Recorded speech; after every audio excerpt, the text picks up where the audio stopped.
Glória a Deus. Louvado e agradecido seja o nome santo e poderoso do nosso Deus. Amém? Glória a Deus.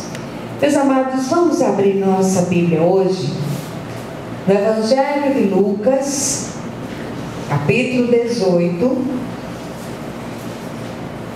E nós vamos ler do versículo 9 até o versículo 14.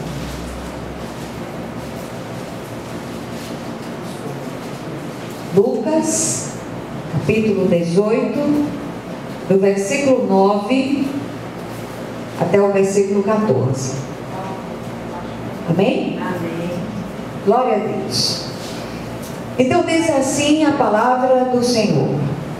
Propôs também esta parábola a alguns que confiavam em si mesmos, por se considerarem injustos, e desprezavam os outros. 2 homens subiram ao templo com o propósito de orar. Um fariseu e o outro publicano. O fariseu, posto em pé, orava de si para si mesmo desta forma: ó Deus, graças te dou porque não sou como os demais homens, roubadores, injustos e adúlteros, nem ainda como este publicano.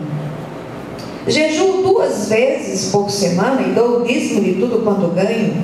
Publicano, estando em pé longe, não ousava nem ainda levantar os olhos ao céu, mas batia no peito, dizendo: ó Deus, sê propício a mim, pecador. Digo-vos que este desceu justificado para a sua casa, e não aquele. Porque todo o que se exalta será humilhado, mas o que se humilha será exaltado. Amém? Amém. Vamos orar mais uma vez. Querido Deus e Pai Celestial, nós te louvamos e bendizemos o teu nome. Rogamos a ti que tu venhas ministrar essa palavra no nosso coração, que o Senhor venha falar com cada um de nós, que os olhos do nosso entendimento eles sejam iluminados, de modo que nenhum de nós saia daqui do mesmo jeito, mas que o Senhor, com toda a liberdade, possa falar de modo vivo ao nosso coração, em nome de Jesus. Amém? Glória a Deus. Queridos, o texto que nós acabamos de ler é um texto bem conhecido. Está num contexto maior que fala de oração. Aliás, o Evangelho de Lucas é chamado do grande Evangelho da oração, especialmente este capítulo. E o texto nos parece que Jesus resolve fazer uma pausa para apresentar aquela postura agradável a Deus. O texto foca em 2 homens que entraram no templo a fim de orar. Uma cena comum, uma cena corriqueira. O texto nos é dito que é uma parábola. E quando nós olhamos para dentro daquele templo, nós vemos o fariseu, que era o religioso, e o publicano. Ambos entraram no templo com o mesmo propósito: orar. E se nós observarmos bem, veremos que aqueles 2 homens são figuras representativas de 2 tipos de posturas espirituais no meio da igreja de todos os tempos.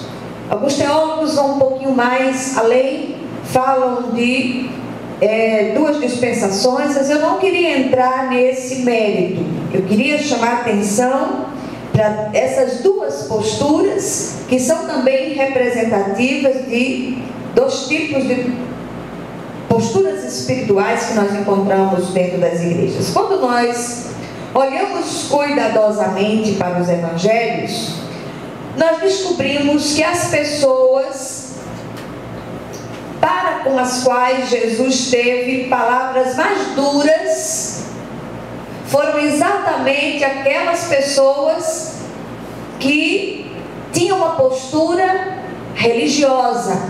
Deixa eu explicar para você não entender a coisa errada. Os religiosos daqueles dias como os jovens costumam dizer hoje, eles se achavam. Eles se achavam o máximo, eles se achavam puros demais, certos demais. E Jesus veio exatamente para aqueles que se sentem necessitados. Jesus veio não para os sãos, mas para os doentes, doentes da alma, doentes do espírito. E quando nós olhamos para aquela situação, Jesus foi muito mais complacente com os pecadores confessos do que os religiosos empedernidos. Os apontadores de erros alheios, os que se achavam muito justos, muito piedosos, esses foram chamados de sepulcros caiados, pois apenas ostentavam uma aparência exterior de pureza e piedade, mas por dentro era só podridão. E o Senhor falou ao meu coração, me trouxe ao coração essa palavra, e eu queria dividi-la com os irmãos. Jesus certa vez falou que os fariseus rodeavam o mar e a terra para fazer um seguidor, para fazer um prosélyto, e depois o tornava 2 vezes mais filho do inferno do que ele próprio. Palavras duras. E tem um dado trazido pelo Dr. Shedd, que ele diz o seguinte: que os fariseus e mestres da lei pulverizaram a lei de Deus com 613 regras, 248 mandamentos, 365 proibições, tudo isto escorado em 1521 emendas. É muita regra. Estamos em tempo de passar a limpo a nossa própria caminhada como filhos de Deus, e eu queria convocar a igreja a fazermos isso, cada um por si mesmo. E por isso eu gostaria de convidá-los a meditar um pouco sobre a nossa própria postura e responsabilidade pessoal, tanto como igreja constituída, como servos de Deus individualmente. Outro dia eu mencionei aqui na igreja determinadas placas que tem nos carros que dizem assim: como estou dirigindo. Não sei se vocês já perceberam essas placas. Como estou dirigindo? O crente tem uma placa dessa. E olhe que não falta quem se levante e diga assim: olha como ele está agindo. E é crente. Então nós precisamos nos colocar à mercê do Espírito de Deus, para que Ele sonde o nosso coração, para que Ele faça uma grande varredura. Você não precisa de nenhum fiscal da Fazenda Celestial para que aponte os seus erros e aponte os caminhos pelos quais você tem andado. Você precisa estar atento à voz mansa e suave do Espírito de Deus, que nos constrange quando nós agimos ou fazemos algo que entristece o coração de Deus. Será que temos compreendido que tudo que alcançamos do Senhor tem sido por sua maravilhosa graça? Não há obra meritória em nós, e por isso mesmo nós somos eternos devedores de Deus. Precisaríamos andar constantemente de joelhos em gratidão a Deus por tudo que o Senhor tem concedido a cada um de nós, apesar de nós. Eu confesso que determinados autores, de um certo tempo para cá, as palavras desses autores, elas têm tocado o meu coração de uma maneira singular. Eugene Peterson, Philip Yancey e Brennan Manning. Eu gosto muito de ler. E esses autores, de alguma maneira, eles me dizem que eu não estou ficando maluca em relação às minhas percepções. Eles fazem uma análise profundamente realista e, de certa maneira, até contundente da igreja contemporânea. especialmente dos fariseus modernos que não entendem nada da graça de Deus e que colocam carga sobre o povo de Deus. Descobrimos que Jesus, durante os seus dias de caminhada sobre a terra, já havia falado sobre este assunto. Ele não veio para os que se consideram sãos, justos e perfeitos por suas obras, mas para os doentes, os coxos, os aleijados, os cegos, os leprosos, os desgarrados, os rejeitados, deformados e endemoniados de todas as épocas. Enquanto nós não compreendemos essa verdade, nós nos arvoraremos em grandes bandeiras de justiça. Estaremos prontos, com o dedo em riste, para apontar os erros e os pecados dos outros. Eu queria que nós, nesse instante, olhássemos para essas duas figuras. O texto nos apresenta esses dois personagens que representam duas posturas espirituais, e eu gostaria de convidá-los a olhar para cada um deles e que você pudesse se perguntar hoje: com qual dos dois eu me identifico? Mas isso é uma coisa sua, pessoal, e eu não queria que um olhasse para o outro e diga: eu acho que você parece com o fariseu. Não, eu queria que você hoje deixasse que o Espírito de Deus ministrasse profundamente ao seu coração e você permitisse que Ele sondasse o seu coração e que você próprio pudesse dizer: Senhor, sonda o meu coração, vê se há em mim algum caminho mau e me conduz ao caminho eterno, em nome de Jesus. Amém. Primeira figura que nós encontramos aqui é a figura do fariseu, o religioso de exterioridades e enganado acerca de si mesmo. Eu vou ler novamente o texto que vai do 9 ao 12, que diz assim: propôs também esta parábola a alguns que confiavam em si mesmos por se considerarem justos e desprezavam os outros. 2 homens subiram ao templo com o propósito de orar, um fariseu e o outro publicano. O fariseu, posto em pé, orava de si para si mesmo desta forma: ó Deus, graças te dou, porque não sou como os demais homens, roubadores, injustos, adúlteros, nem ainda como este publicano. Jejuo 2 vezes por semana e dou o dízimo de tudo quanto ganho. Misericórdia, Jesus. Ao longo do seu ministério público, Jesus condenou a hipocrisia, o auto-engano e a religiosidade de fachada dos fariseus daqueles dias. Ele jamais perdeu uma oportunidade de confrontá-los.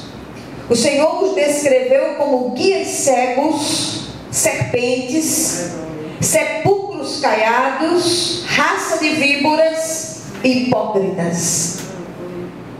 Palavras duras para os que se acham puros e justos espiritualmente. E o mais triste com relação a esses fariseus equivocados é que se achavam certos e Jesus errado. É exatamente assim que agem os fariseus contemporâneos, cheios de regras a impor, engajados em ministérios que lhes podem dar notoriedade. Nós estamos vivendo um tempo que é preciso pregar muito mais com atitudes do que com palavras.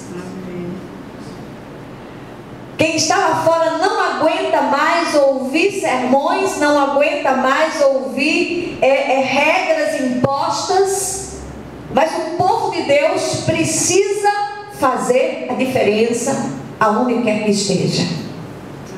Amém? Amém. Glória a Deus. Aquele fariseu estava enganado a respeito da oração, pois orava de si para si mesmo, diz o texto, dizendo a Deus e aos que estavam à sua volta como ele era bom, justo e espiritual. Muitos têm essa postura para angariar notoriedade espiritual. Ele usava a oração como marketing para obter reconhecimento público, não como exercício espiritual íntimo para glorificar a Deus. A sua oração é algo íntimo. E a gente não deve usar as nossas experiências pessoais com Deus para impressionar aqueles que estão à nossa volta. Relacionamento com Deus é comparado ao relacionamento conjugal. Você não sai falando e dizendo como é o seu relacionamento conjugal. Então, o seu relacionamento com o Senhor é algo seu, particular, íntimo. Ninguém precisa saber. Amém? Amém. Aquele fariseu estava enganado acerca de si mesmo, pois se julgava aceito por Deus em função do que fazia ou deixava de fazer. Não é por obras, para que ninguém se glorie. Estava enganado também a respeito do publicano, a quem julgava um grande pecador, e nem era digno de estar ali. Ninguém está autorizado por Deus para julgar quem quer que seja. Aquele que pensa estar em pé, veja que não caia. Amém. Amém? Amém. Glória a Deus. Segundo lugar, o segundo personagem da parábola de Jesus é o publicano. Um pecador arrependido e profundamente consciente do seu estado de miséria. Adivinha para quem Jesus olhou? Adivinha quem foi que recebeu a atenção do Senhor naquele momento? Versículos 13 e 14 dizem o seguinte: o publicano, estando em pé, longe, não ousava nem ainda levantar os olhos ao céu, mas batia no peito, dizendo: ó Deus, sê propício a mim, pecador.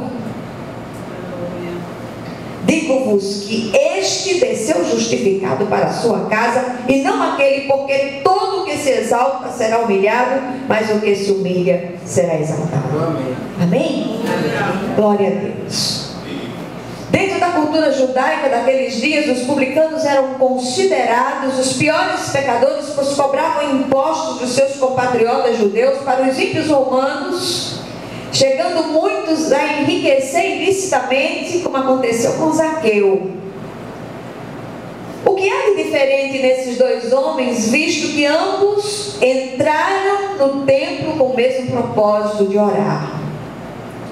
Enquanto o fariseu voltou para casa apenas satisfeito consigo mesmo e pelo espetáculo dado publicamente, o publicano saiu dali justificado, declarado justo diante de Deus, aceito por Deus. Somos justificados por meio de Cristo, nosso substituto perfeito. É por graça, mediante a fé. O homem para o qual Deus olhará é o abatido e contrito de espírito e que treme da sua palavra. Entre no seu quarto, fale com o seu pai que vem em secreto, e o seu pai que vem em secreto lhe recompensará. Chore na presença de Deus, rasgue o seu coração ali na intimidade do seu quarto, não as suas vestes. Que você possa estar na presença do Senhor com o coração rasgado, com toda a sinceridade de alma, batendo no peito, dizendo: Senhor, sê propício a mim, pecador, olha para o meu estado de miséria, tem misericórdia de mim, em nome de Jesus. Amém. Como pode ser isto, uma vez que o fariseu fez tudo o que deveria fazer, cumpriu todas as regras? Contudo, faltou-lhe o que tem faltado em muitos de nós: humildade e quebrantamento de espírito, para reconhecer o próprio estado de miséria. Somos eternos devedores de Deus, pecadores justificados pela graça salvadora, mas ainda pecadores. Note que o publicano batia no peito com frequência, pois sabia onde estava a raiz dos seus problemas. É do interior do homem que procedem os maus desígnios, as inclinações malignas. E por isso ele clamava pela misericórdia, e o brado daquele publicano deve ecoar hoje em nossos corações e em nossos ouvidos, e precisamos fazer coro com ele, dizendo: Senhor, sê propício a mim, pecador. E não permita que eu continue andando do mesmo jeito. Nos dias de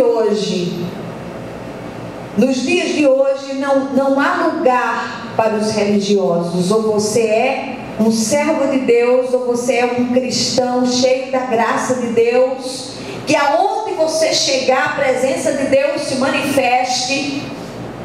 Ou então guarda sua Bíblia, porque ela não está servindo de nada para você. O Evangelho da Graça anunciado por Jesus e desvirtuado pelos fariseus dos nossos dias é para você e para mim, que temos ficado cansados e desencorajados ao longo do caminho. Muitos estão se sentindo assim. Mas eu queria estimular você hoje a não desistir do caminho, a continuar crendo, a continuar testemunhando, mesmo a despeito de todas as oposições e perseguições que se levantam. Você é um servo de Deus, você é uma serva do Senhor e vai fazer a diferença onde quer que você esteja, em nome de Jesus. Amém. A cada um de nós o Senhor diz hoje: coragem, ainda há estrada a percorrer e almas a resgatar. Nenhum de nós está pronto, do contrário não estaríamos mais aqui. Crente maduro, o Senhor colhe, não fica na terra. O Senhor usa vasos imperfeitos e frágeis como você e eu, para que seu poder se aperfeiçoe na nossa fraqueza, na nossa inadequação, na nossa fragilidade, porque o poder é de Deus e a glória é de Deus e não de homens. Amém? O que esse texto nos ensina hoje? Em primeiro lugar, que possamos rejeitar em nós toda postura hipócrita, crítica, arrogante, farisaica, preconceituosa, que tem afastado de Deus aqueles que querem segui-lo. Segundo lugar, que possamos com frequência bater no peito como aquele publicano e num alto e sonante brado dizer: ó Deus, sê propício a mim, pecador. Terceiro lugar, que possamos nos reconhecer miseráveis, indignos de um só olhar de Deus, mas que apesar de nós Ele nos amou, escolheu e alcançou por sua maravilhosa e infinita graça. É muito amor que o Senhor tem por nós. Quarto lugar, que possamos reconhecer que sem nenhum esforço ou obra de nossa parte fomos simplesmente aceitos por Deus pela graça, mediante a fé em Jesus Cristo, nosso justificador, Senhor e Salvador. E em último lugar, que possamos dizer àqueles que estão à nossa volta, sedentos de Deus, levando uma vida desgraçada na acepção da palavra: humilhem-se ante a poderosa mão do Senhor, para que Ele, em tempo oportuno, vos exalte.